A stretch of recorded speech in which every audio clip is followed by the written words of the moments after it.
लौटा आशिकी करने चबूतरे का कोना ब्रेकअप के बाद पति हो गए रोना शादी के बाद पूरे बर्तन धोना मियाँ भाई बोले तो बात ही खत्म बड़ी बात से तो कर देते दफन बड़े का है तो बोलो जी भाई नहीं तो अपने से नहीं होता जी भाई इसलिए पब्लिक बोलती हमको मियाँ मियाँ मियाँ भाई मियाँ मियाँ मियाँ भाई मियाँ मियाँ मियाँ भाई मियाँ मियाँ मियाँ भाई अपन को बोलते मियाँ भाई मियाँ मियाँ मियाँ भाई मियाँ मियाँ मियाँ भाई मियाँ मियाँ मियाँ भाई अपन को बोलते मियाँ भाई दिल्ली का लौंडा मुंबई का शाना रैप करना सिखा दो सुन मेरा गाना बिरयानी होना तो हैदराबाद आना मल्लेपल्ली जाके शवरमा खाना कुतुबुल्लापुर के दोनों भाई यूसुफ भाई और नदीम भाई इनके नाम से चलती गाड़ी मोटर अपकमिंग कॉर्पोरेटर बच्चों को बोलते मोना सोना मेरे को पटो जीत तो मेरे को होना अपना गाना सुनते मामा हैदराबाद का कोना कोना मौका बरिया नको जी भाई हैदराबाद सिटी है निकलो जी भाई बड़े बड़े बड़े बातें करे तो जी पेड़ी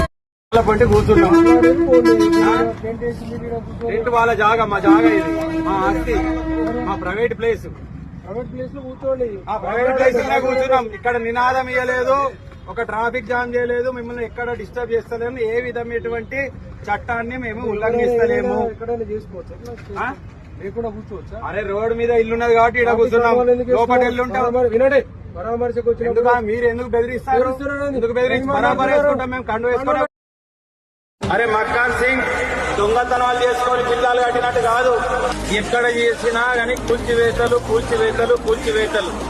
మేము నిరంతరంగా ఈ కూల్చివేతల మీద మాట్లాడి మాట్లాడి మాకే సిగ్గు అనిపిస్తుంది కానీ ఆ కూల్చేటోనికైతే సిగ్గు వస్తలేదు అరే మక్కాన్ సింగ్ నీకు ఏం కోపం రా బాయ్ ఈ ఊరి మీద ఎందుకురా ఈ ఊరి మీద ఈ విధంగా విసుకపడుతున్నావు ఇక్కడ ఉన్నటువంటి బాధితులందరూ కూడా ఎందుకోసం భయపడుతున్నారో నాకు అర్థం కాదు ఎందుకోసం భయపడుతున్నారు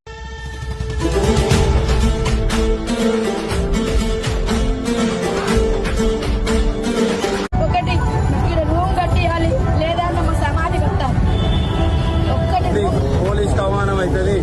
ఇది ఒక నిత్య కృత్యం అయిపోయింది కూలగొట్టుడు అనేది అక్కడ ట్రంప్ గానికోమో వివిధ దేశాల మీద ఆంక్షలు విధించుడు భిన్నం చేస్తా ఉంటే ఇట్లా బతుకుతారు